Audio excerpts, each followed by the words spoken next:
ભારે ઉકળાટ વચ્ચે આજે વહેલી સવારથી સુરતમાં વાદળછાયું વાતાવરણ વચ્ચે શહેરના કતારગામ, અમરોલી, ભટાર સહિત અનેક વિસ્તારમાં ઝરમર વરસાદ વરસ્યો।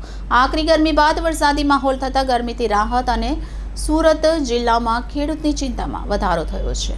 ગઈકાલે ગુજરાતમાં આગ ઝરતી ગરમી પડી હતી અને આગામી દિવસોમાં ગુજરાતમાં મહત્તમ તાપમાનમાં વધારો થવાની શક્યતાની વચ્ચે અચાનક રાજ્યમાં વાતાવરણમાં પલટો આવ્યો છે। રાજ્યના સૌરાષ્ટ્ર, મધ્ય ગુજરાત અને દક્ષિણ ગુજરાતમાં વહેલી સવારથી વાદળછાયું વાતાવરણ જોવા મળ્યું હતું અને ધીમી ધારે કમોસમી વરસાદ વરસ્યો હતો।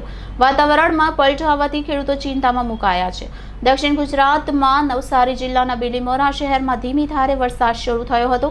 સુરત શહેરમાં વાતાવરણમાં પલટો આવ્યો છે અને ભટાર, વેસુપાલ સહિતના વિસ્તારોમાં આજે સવારથી છૂટોછવાયો વરસાદ પડી રહ્યો છે। વલસાડ જિલ્લામાં પણ કમોસમી વરસાદ વરસ્યો છે। માવઠાના કારણે વાતાવરણમાં ઠંડક પ્રસરી છે, પરંતુ વલસાડ જિલ્લામાં કેરીના પાકમાં નુકસાન થવાની ભીતિ સેવાઈ રહી છે। તાપી જિલ્લામાં પણ વ્યારા સહિતના વિસ્તારમાં વરસાદ વરસી રહ્યો છે।